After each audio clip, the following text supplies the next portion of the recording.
You just want to feel around, get a good idea of where you actually want this stuff to go.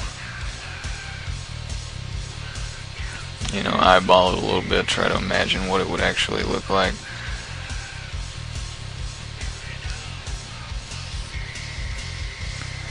But you do want to make sure it's correct, and make sure you look at the door, you know, where it would shut in the car. Is it going to hit anything?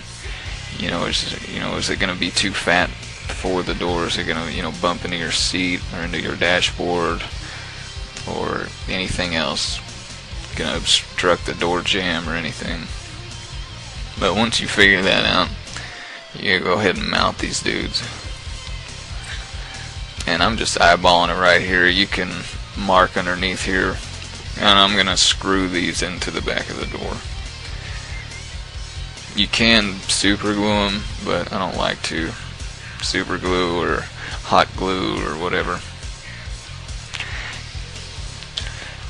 because you usually put a lot of tension when you wrap something, or I do anyway. I put a lot of tension on the cloth, and that can move stuff around. It can break loose, if it's like you just super glue something down, or you put hot glue under it.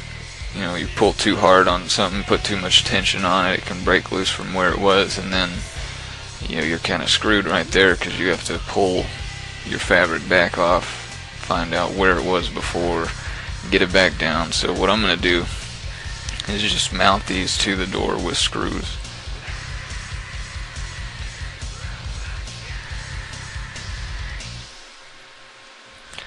But what you have to do, you have to mount it with some kind of glue at first. And I'm just going to throw it on there just with some regular wood glue.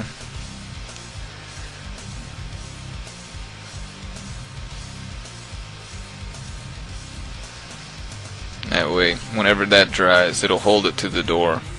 It'll be holding it pretty well, actually, and it probably wouldn't need any screws in the back of it. But I'm going to do it just because I want to make sure it doesn't pop off of the door whenever I'm working with it.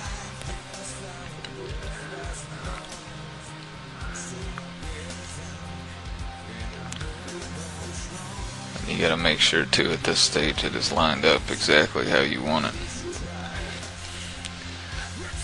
because it's going to be hard to pull these and rip these off the door with this glue on it if it's not set right. But once that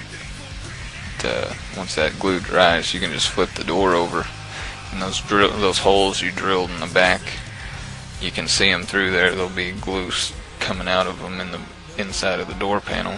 You can just send screws through there.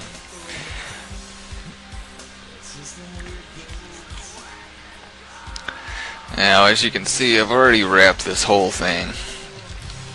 And what I did, you see this fabric, it's you can actually kind of see it coming out the bottom there on the bottom of the screen, that black fabric. It's just excess. That's about as thin, if not thinner, than a t-shirt, but it's not t-shirt material. If you go to a fabric store, you can wrap your box in anything you want, as long as it's made out of polyester.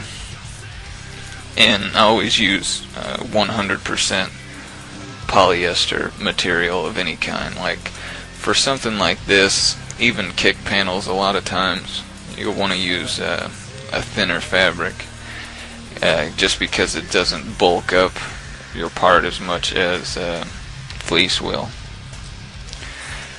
And since I'm building off the factory door, for the door to shut right, I don't want to add a lot of material around the door jamb. So whenever I wrap this around, it's not adding much at all. It's adding a very, very thin layer. So I just wrap the whole thing, and inside you can just spray adhesive. You can spray it all over the door panel if you want, and lay your deal over it, lay your fabric over it. and wet it up with resin. And you can see I've already put, you know, a little bit of Bondo over the door panel.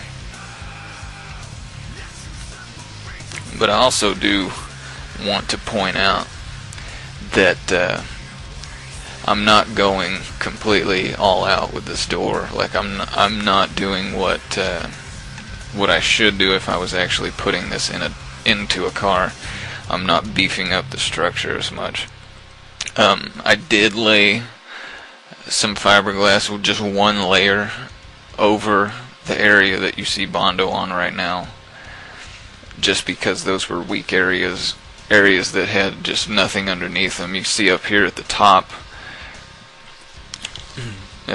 part where my left hand is at, this just black still, or anything that's still black, is actually touching the surface of the door panel, the factory door panel. But the parts that have Bondo on them have nothing underneath them. So if you push on them, even though it's got resin inside of it, it's still flexible. And you don't really want that. You want it as hard as you can get it. But I'm not putting this in somebody's car. I've never even worked on one of these cars. I've just ordered this door panel.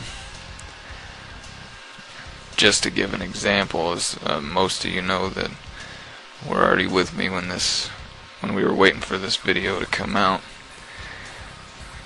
I let everybody know, you know, that I'm ordering this door panel, waiting on it, trying to find a good one to work with, but I'm not actually putting this in anyone's car or anything, so I'm not taking the extra steps, you know, to make sure. It's just, at this stage, it would just be a waste of time because you wouldn't be able to see it anyway, and it really helps nothing to demonstrate, you know, that you need to put 3 layers. I put 1, you should put 3.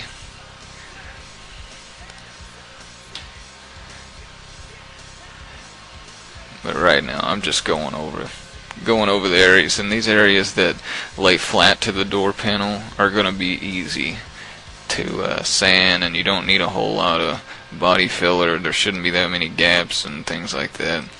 You can see up there where I'm working at right now, there were some wrinkles in the fabric, and that's fine. It's perfectly okay, especially on those edges. It's gonna happen if you do it like this. If you don't use like a hot glue or something to permanently keep the fabric down to whatever you're spraying, or to whatever you're laying fiberglass resin over, that resin can loosen that spray adhesive up, and it could, you know, create little wrinkles in the fabric, and they're perfectly fine. You just run over them with body filler, and you know, it'll fill in those little dips, and you'll be good to go.